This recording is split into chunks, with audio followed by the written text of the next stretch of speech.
Good morning, everyone. This is Joe Scorese, nationwide direct private lender, senior account executive at Park Place Finance, and co-founder of the Creative BRRRR Strategies podcast that we hold every week, typically on Sunday mornings, 9 a.m. But we now are featuring a special second Saturday with interviews with real estate professionals here at TCS Property Management on a rooftop deck down at 2nd and Chestnut in Philadelphia, PA. And today's discussion is a little different role. But before we get into the discussion, I'd like to thank Mr. Yardell Perkins, the other co-founder of the Creative BRRRR Strategies podcast. He is the founder also of Perkatech, and he provides all the social media background, social media architecture, all the video work and content, and he's helping us develop this podcast to really grow out. We're celebrating our second year, 150th plus episode, and 10,000 downloads. So it's pretty quite impressive for just being a small operation of podcast. But we'll be making some bigger announcements on where we're moving our podcast to. But in the interim, I look forward to our discussion with Mr. Connor Quigley. I met Connor this past week, and we had a kind of funny discussion on Monday night on a mastermind. And I thought he'd be a great guy to interview me on ground up, becoming the new fix and flip and BRRRR strategy. So, Connor, thank you for taking the time this morning, and I'm glad that you were allowed to come here. And you got Thanks for having me. You got full parental permission to come exactly. here. Love to get a little background on you, and then we can go into the questions that you set up for me to go over. Sure, yeah. So I'm a licensed real estate agent in Philadelphia.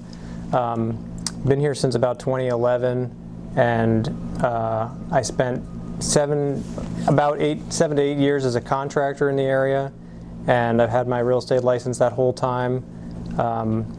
I've, over the course of those years, I've acquired some property, mostly in South Philly, done some flips, and I'm looking to do my first new construction. So this discussion is very on the nose for me right now, and I'm interested to see Joe's takes on the questions we have.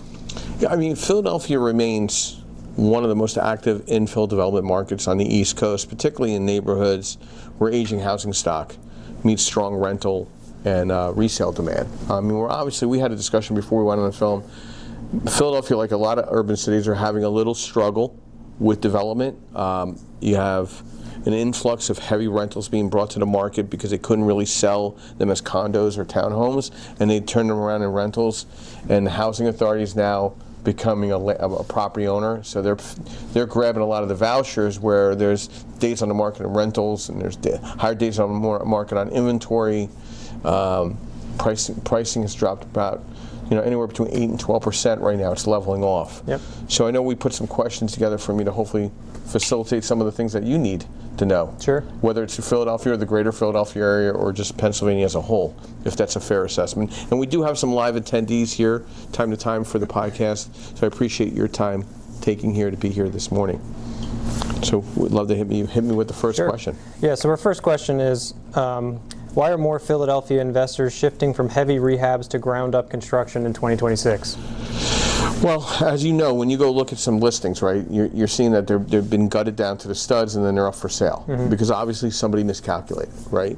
I think investors are not taking a deeper dive into hidden structural, mechanical, environmental risks to some of these properties. And these older Philly row homes and surprises are common, right? Foundation shifts, outdated plumbing stacks, knob and tube.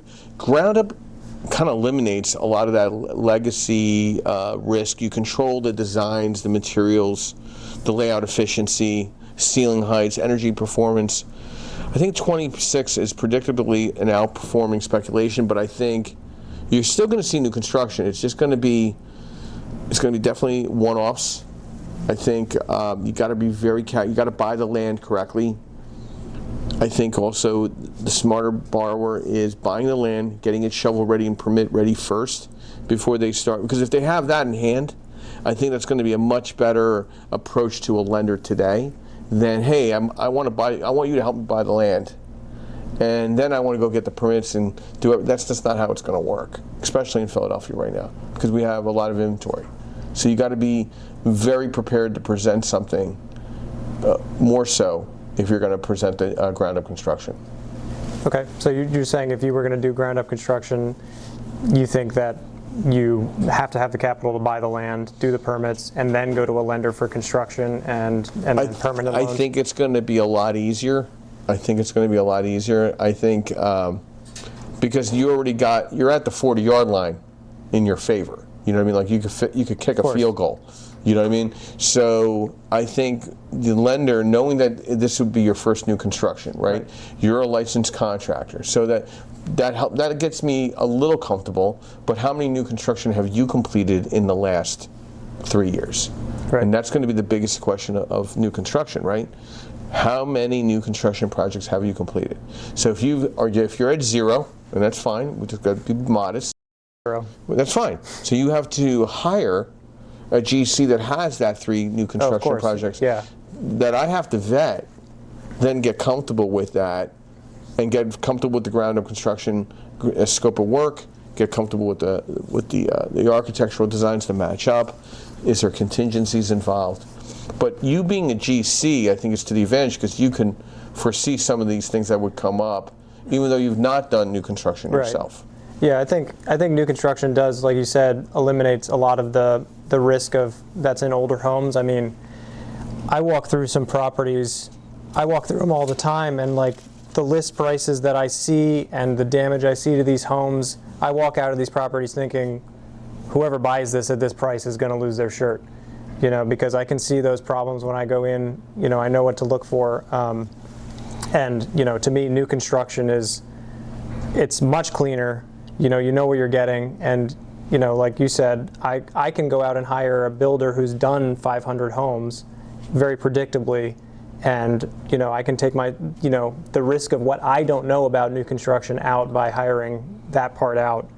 You know, I know construction, but I don't know ground up construction. So I really want to remove my risk of the risk of what I don't know from the equation when I go to a lender. Mm-hmm. Yeah, it makes a lot of sense. What other questions do you have? From a contractor's perspective, how does risk differ between gut rehabs and building from scratch? I think we touched on that a little bit. A little bit, because rehabs carry an unknown risk, right? Yeah. Ground up carries an execution risk. Right. I think with rehabs, once walls open, the scope creeps into a whole different area. With new builds, plans are engineered in advance. The risk shifts from surprise damage to timeline discipline. Yeah. And change work orders make me always nervous. Yep. Execution equals discovery. So I think the most important thing is trying to stick to the draw schedule to make sure that your contractor knows how to execute a draw schedule with the new construction. Yeah. And you have to be somewhat liquid for that unforeseen shift in something, because if the scope of work changes, right, midway, and you got to shift with a different perspective to complete something in the new construction, you have to have that liquidity, because a lender like myself will only lend on completed projects, completed work. Right. Now, if you hypothetically bring 2x6s and metal and all that stuff to bring and say, hey Joe, we're going to be putting this up in the next week, it's here, and you take pictures of it, I might be able to give you the money for that material spent, but I need it on site, and you can't like decorate a background, making it look like it's at the site and it's not. So you're talking about a change order that was not in the original scope for a project. Yeah. So you have to stay in. You got to stay in good communication with your lender. Yeah. And walk it through. And also, I think just have extra money. Yeah, I think that helps a lot. But you know, if your project's $300,000, and if you don't have $100,000 just sitting around, just God forbid, $50,000 to $100,000, you're going to have problems. Yeah. So is ground up actually more predictable from a budgeting standpoint than an older row home rehab? I would say absolutely yes. I think we have the average building is built 1954, but Philadelphia goes back to the 17th century. So a properly bid ground up project with stamp plans, material specs, some subcontractor scopes is often more comfortable than gut rehabs where change work orders explode margins. Predictability requires fixed subcontractor contracts, clear material allowances, and contingency reserve, which is at least 10 to 15%. Yeah. For a new investor, I'd probably say 20%. You know, when my perfect rehab we'll just draw a comparative. My perfect rehab is somebody using a 20% contingency, somebody that's buying a property that's the rehab is 50% under the purchase price. So if you're buying something for 200, I want it to be no more than what, 100,000. Right. So that's an average buy somewhere. When it goes over 50%, I really start scrutinizing the scope of work. Now with the new construction, if you're building $1 million home and your general construction cost is only $250, that doesn't make a lot of sense to me. Like, what are you putting in cardboard? You know what I mean? Like, it's $1 million home and you're telling me your general construction costs are only $250,000. That doesn't make a lot of sense. I mean, usually a new construction project, the profitability is between 15 and 20%. Okay. And so what are you looking for in terms of, what's a typical ratio for, let's say I'm doing a new construction build and I go to a lender and, if I say I'm going to build $1 million home, what are you typically seeing for construction costs? I mean, at least $200 a square, minimum, maybe more, $250 a square. And now people want bigger homes. Right. Irony enough, I was driving in my hometown, and a friend of mine, she lived at this corner home with her parents, garage in the back, double garage in the house, and I drove by and they just knocked that thing down to the ground. And they literally took up almost every piece of space on that lot. And I text her and say, hey, Lynn, do you see what they did to your parents' property? She goes, yeah, I heard. It's like a monstrosity. I said, oh my gosh, I mean, they're literally going to pass the Great Pool Pond right through the window to the next house. I said, I mean, they're taking every measurable piece of property there and making it a house. Yep. And we were laughing about it a little bit. But that's what's happening. Like a lot of these Cape Cods, people are just either going down to the foundation or leveraging from that and going up and out and sideways and building out a mega home within that initial foundation. So it's interesting, and I think obviously we're talking about timeline discipline. Yep. It's also about timing. So if you're building in Colorado, right, you're not going to build in the middle of the winter. You can't crack ground. Right. It's frozen. So like the timing of new build is always very important. So if you're looking to do, most of your better new contractors are right now looking to hit the backhoe into the ground, right? So the strategy for fix to flip, BRRRR, or ground up is always timing of your spring market's busy. Like I after these podcasts that we're doing today, I have four calls to make. That's pretty good for a Saturday. Busy season. So heavy rehab carries most volatility. So with new construction, longer timelines. I mean, an average new construction takes anywhere from 8 to 11 months, where a rehab takes anywhere between 5 and 7 months. Yeah, but so you're saying that the timeline being longer sort of makes up for the risk that an older property brings to the table from an investment perspective. And I'll tell you the biggest reason. Because what if I can't escrow interest payments for the rehab, but I can escrow interest payments for the new construction? Why would you be able to escrow just the new construction? Because typically you don't. It's just part of the lending piece. If there's room in there, we'll escrow what we can. But what if there's no room? What if you're tight at 70% LTV on after repair value? But in a new construction space, if you own the land already, right? So say you bought the land for $100,000 and soft costs were 20. I'm just using round numbers, please don't. I'm going to take 60% of that. So 60% of 120 is what? That's 12. That's $72,000. My new construction is $250, or it's around up 300 grand. And at the end of the day, the place is going to be worth 600 grand. Is that fair? Okay. So I can escrow 12 months of interest payments through what you bought the place for cash and soft costs, and round up your construction to 100% because you have a lot of room in the deal, right? With a rehab loan, you're buying a fix to rent or fix to flip. You don't have those margins right now. They're much smaller. Right. You're buying the property, you're doing the rehab, you're probably right at 70% LTV on ARV, you're probably right at 90% loan of cost on purchasing. You could say you're buying it through a wholesaler. They're gobbling up all the opportunity of you escrowing anything, right? So if you're buying it on the market, same thing. You're buying it at tight because a lot of these real estate agents, as we know, are not being realistic to the market, which is softening. Yep. We're not having a hard, medium, or a crazy landing. It's just softening. Yeah, I agree. Yeah, I'm not seeing too many, and I'm on way too many email lists, but the deals I'm being sent right now are not stuff I'd be buying. Well, personally. Let's talk about that real quick. Most of your wholesalers that exist today are on videos now because they're not busy. They're trying to find business, right? Sure. And any decent wholesaler that has credit above 660 has a lender like myself funding them the deal that they identify off market, right? So what are they selling to the public? The stuff that they don't want to take on, and they can make some extra money to put toward their buying of the deals that they're finding in the off market for themselves. Because for sure. We don't collect tax returns, pay stubs, W-2s, or 1099s.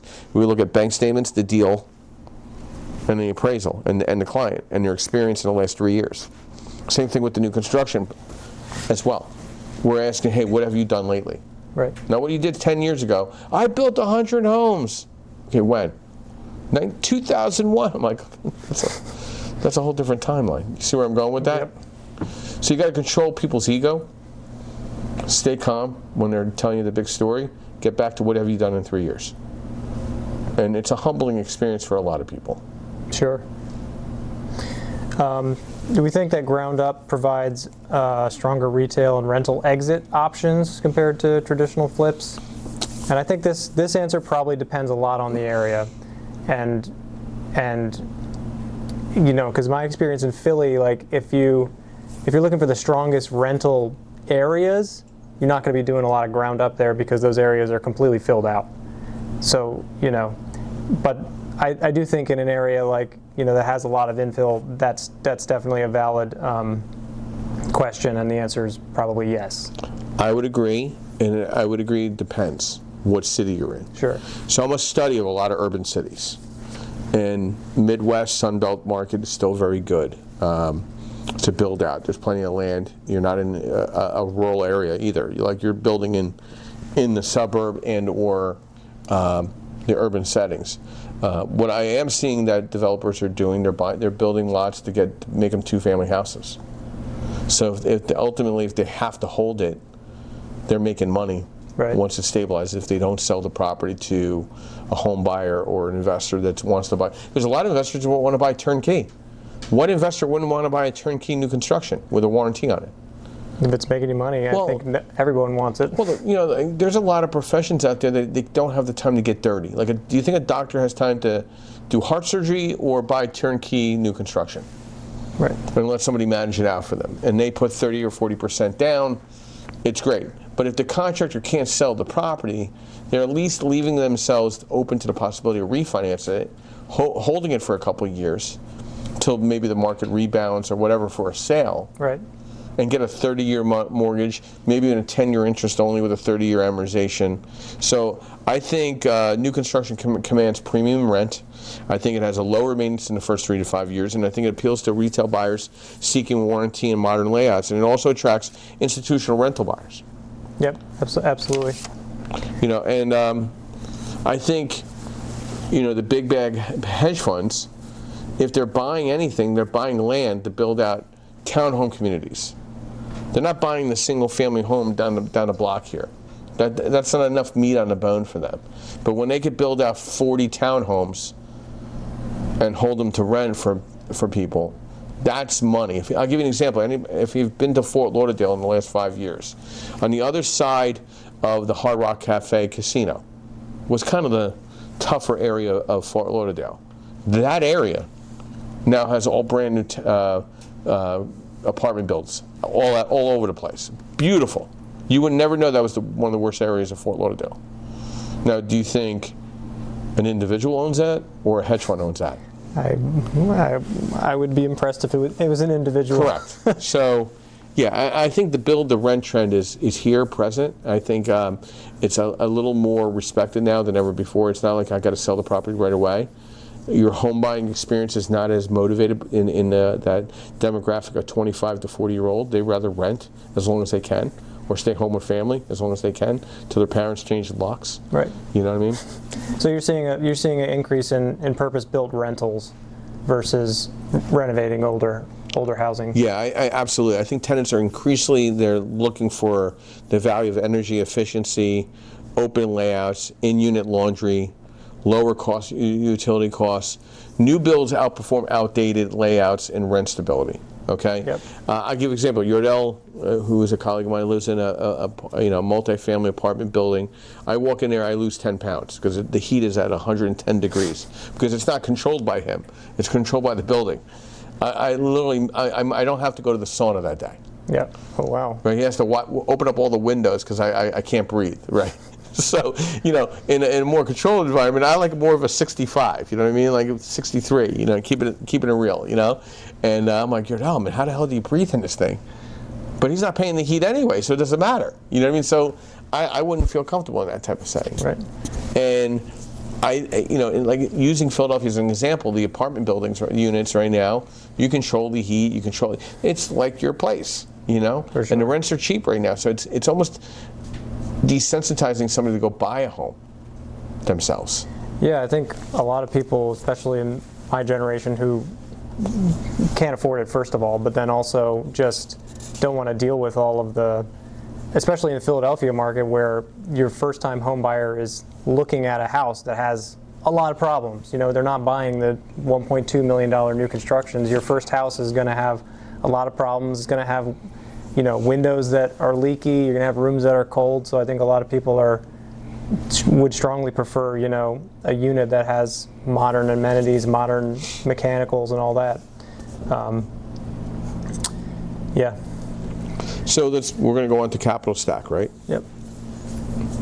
So how does new construction financing differ from traditional fix and flip lending in structure and risk? Well, again, it's about experience in the last 3 years. What have you done lately? It used to be a 4-year look back, but guidelines have changed in the lending space. It used to be a 4-year look back, and then what have you done before COVID? Now they just want to know what you've done in the last 3 years. Well, I did something 4 years ago. That's nice. What have you done in the last 3 years? That part of the application discussion is the most difficult because people just want to not tell the truth. They get very ego-driven, and there's not a level of modesty. And I just need to know what you did in the last 3 years. If it's zero, it's fine. Your leverage is different. The loan is different. Okay? The construction layout is different. The LTCs, I'm not going to be able to go up to 93% on a purchase if you have zero experience.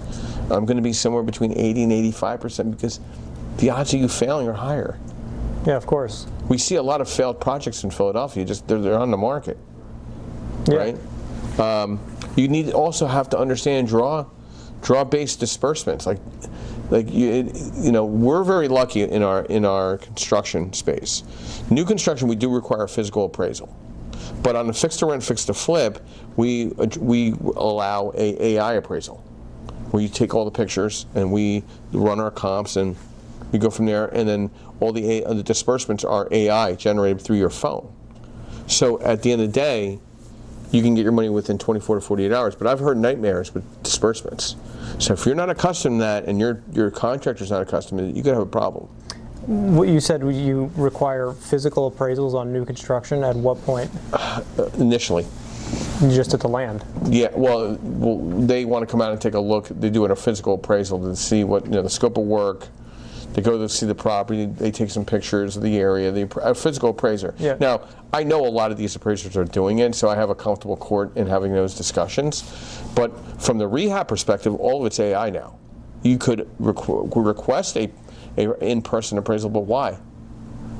I mean, new construction's closing, you can close a loan. If you own the land, you have everything in place, I'm closing in 3 to 4 weeks.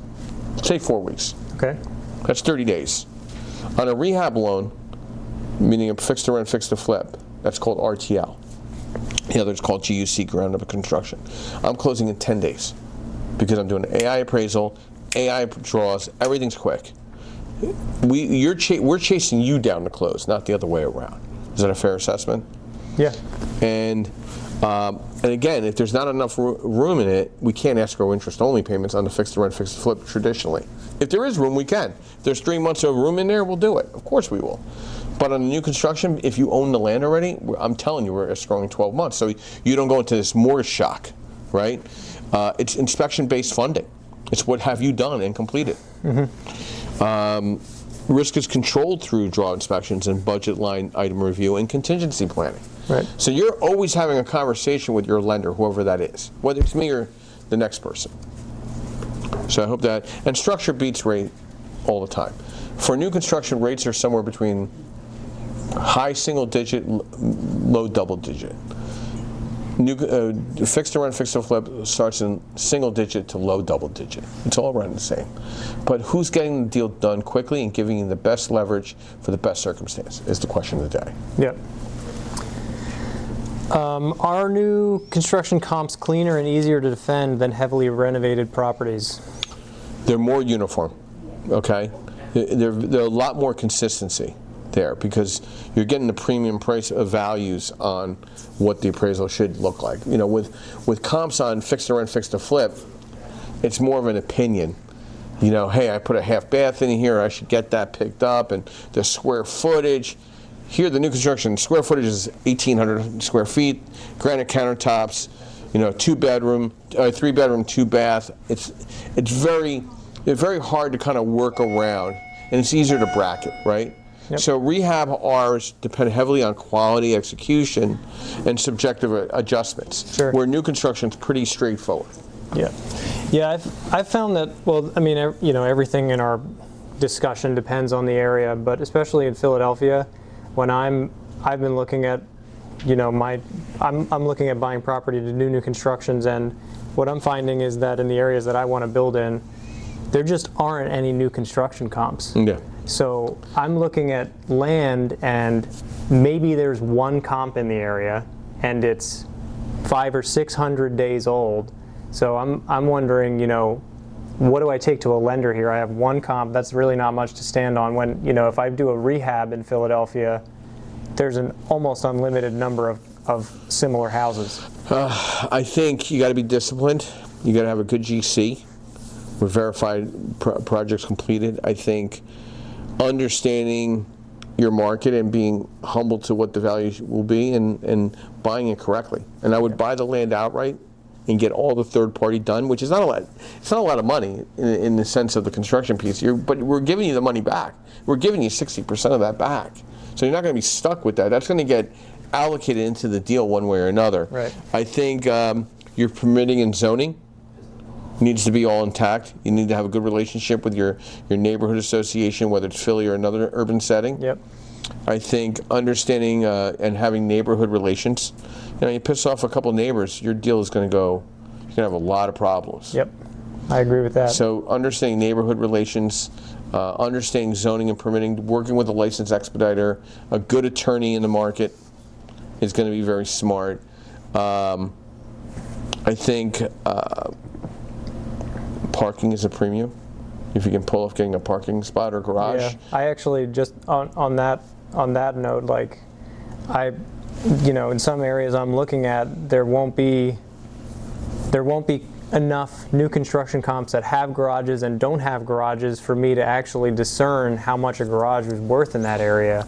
So it's actually very hard to predict in some of these areas what the new construction will be worth. Well, this funny you say this. Bring a reminder. I was working on a 3-unit with a beautiful garage.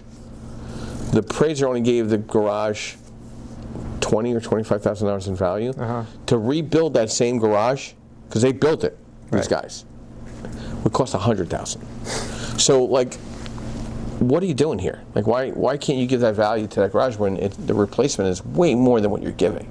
I think it was like $15,000 they gave. It was something really small compared to what the replacement numbers were. I think scalability in what we're talking about, what the good thing we're talking about is there's more money than deals. Is that a fair assessment? Well, not for everyone, certainly, but... Well, if somebody doesn't have good credit, you know, somebody called me, hey, listen, I have not so okay credit, but I have a lot of great deals and I made $100,000 in the business last year. So then you obviously put nothing toward keeping your credit above 660. Right. So that means you don't know how to manage your books. Right. So why would I give you any more money? So Yeah. if you made 100,000 supposedly in this business last year, and your credit's 580, you don't deserve a loan.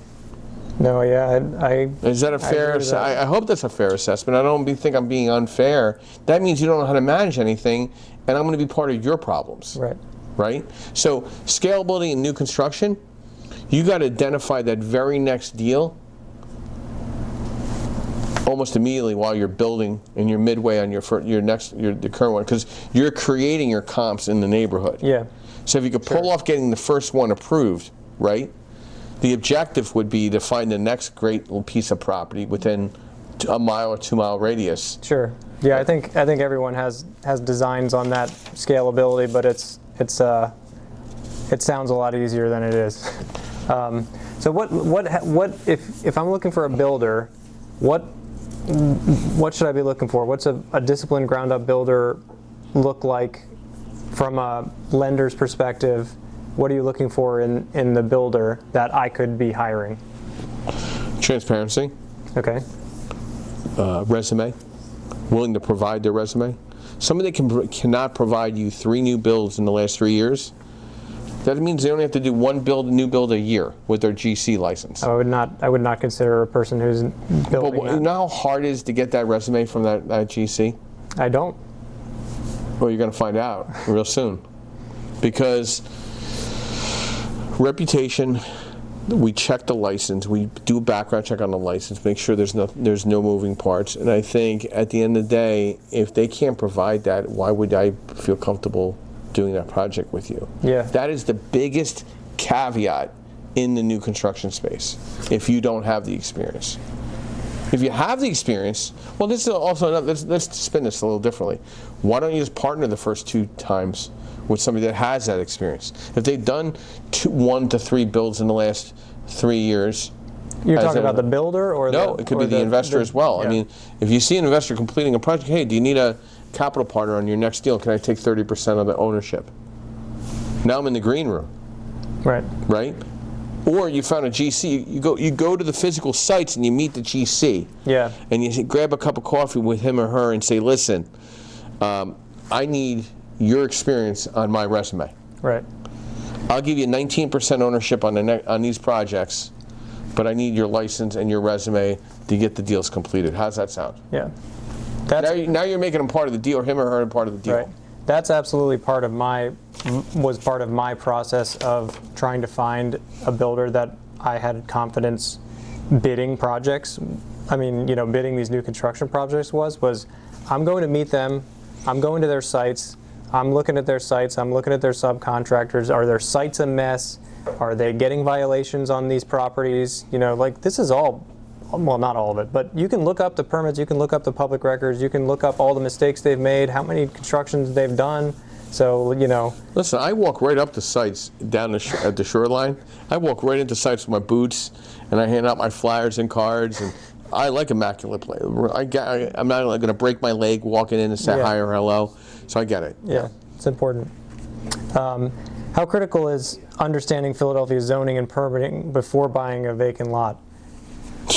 Obviously critical. That's a whole other discussion, and there's workshops out there for you to get very proficient with that. There's a lot of good zoning attorneys out there. Actually, we have one at 12 o'clock if you want to come back. Yeah. Stick around. Natalie, that's definitely a question we could hit them up with. Yeah, my advice is go to law school or hire a lawyer. Yeah, or both. Or both, yeah. Don't go to Facebook, self-proclaimed lawyers of Facebook. That's the ones that get you in trouble and steer you the wrong way. Yeah. There are a lot of really great websites in Philly. There's, zoning lawyers websites where you can get an idea of what, if you can read the zoning carefully, an idea of what you could do with a lot. But at the end of the day, you should not be buying a lot where you do not have a zoning attorney review exactly what can be done on the lot, and if you need a variance, exactly how long that's going to take, and what are the chances of approval, and all that. I think it's critical to, I already have a lawyer who's reviewing my deals that I haven't even done yet, because I want to avoid making a huge mistake at the zoning. Because if you can't, you have a great opportunity with me. I have an underwriting course coming up February 21st, and I can walk you right through a ground-up construction. Great. Scenario in the class. So we'll talk about that off the podcast. But let's move along so we can get into because some of this other subject I think is important. do you think the scalability of new construction is better than rehabs? Yeah, I mean, once you're in that space and you're just moving to the next deal, I mean, listen, say you have a 2-family framework that you want to just build 2-family houses, right? You could take that zoning documentation, that permit documentation, and just copy and paste, transpose, change the 5th word or the address, and you could take that. Once you have that with your architect, you could take that same design, same material cost, and just carry it forward. Yep. All you're doing is transposing and changing the address, right? Am I right? And if you're buying the standard lot in Philadelphia, I think the real issue is, the supply of the lots, because maybe Philadelphia's not your market. Yeah, it maybe Cumberland County, New Jersey is your market, or Salem County is your market, or Gloucester County, or Atlantic County, and maybe the suburbs, or maybe Delaware is your market. Maybe Philadelphia's not your market. Could be, yeah. Do you understand where I'm going with that? Yeah, I mean, they're building like gangbusters down in Delaware. There's only 3 C's down there, big 3 C's in Delaware. You got chickens, chemicals, and capital. That's what keeps that state afloat, right? Yep. Kent, Sussex, Newcastle County. That's 3 C's. So let's talk about mistakes to avoid. Sure. And underestimating soft costs, right? Ignoring holding cost risk, and overbuilding for the neighborhood. That's a big concern you have. Yeah, I'm concerned about all of those things, but I don't know if Philadelphia is the market to do new construction right now. Well, obviously people are still doing it. But they're still doing it, but you're seeing, how many booms do you not see anymore in the market? Because everything's built out in Center City. Yeah, for sure. Yeah. I mean, you see it up in University City, but like from a single family to 4-family, how much land is really available, and is it where is it where somebody would really want to live anyway? Right. Yeah. The supply is very tight in Philadelphia for empty buildable lots. There's lots of lots for sale that are too small for the local zoning that you'd have to get a variance for, or they're too big and you have to cut them up, or all sorts of things. And then I think the holding cost risk is huge, because you look at some lots that have a lot of potential. You could maybe do 5 or 6 houses on them, but then you have to go through zoning and you might be stuck with that lot, which generates you no money for years. Or they may just tell you no. They have the ability to just say, no, we don't like your project. You have to have your power team set up. That's why I tell anybody that's in this business,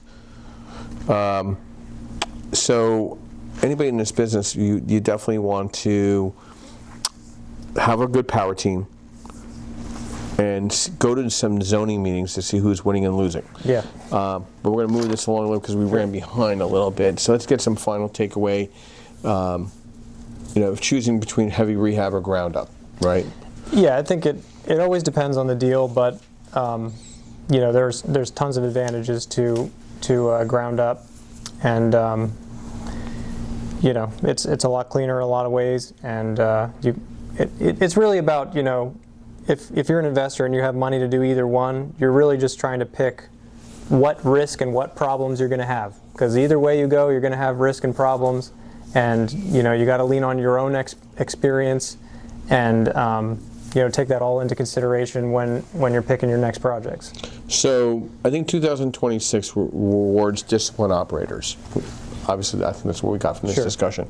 Not aggressive leverage, right? I think I agree with you that it's not ground up is not easier, but it's cleaner. Yep. I think if structured properly, I think investors who prioritize execution, liquidity, and repeatable systems, like I'm telling you, you just copy and paste and transpose the same architectural designs and identify lots that fit that, will outperform those chasing short-term flip spreads, because there's just not enough room, not enough meat on the bone. And Connor, I want to thank you for this time. This was pretty fun. Yeah, thanks for having me on. Can we just get a brief overview again, who you are and how do we reach you if need be? Yeah, so the easiest way to reach me, first of all, is through my website, which is yourphillyagent.com. What I'm working on a lot now is vetting my own projects. I have some private lenders lined up, and I have the credit lined up to do projects, but I'm spending a lot of time trying to find good deals, and I'm not finding any that, maybe I'm trying to match, how good my deals used to be, and I'm not going to find any deals that good. So I'm trying to vet my own projects right now. I'm also a real estate agent, so I have a couple of just regular home buyer clients, and I also have some investors who are looking to do deals with, and I manage a couple I manage some of the properties I own, so that's how I spend my time. And yeah, if you're looking to invest, you know where to find me now. Excellent, Connor. Thank you.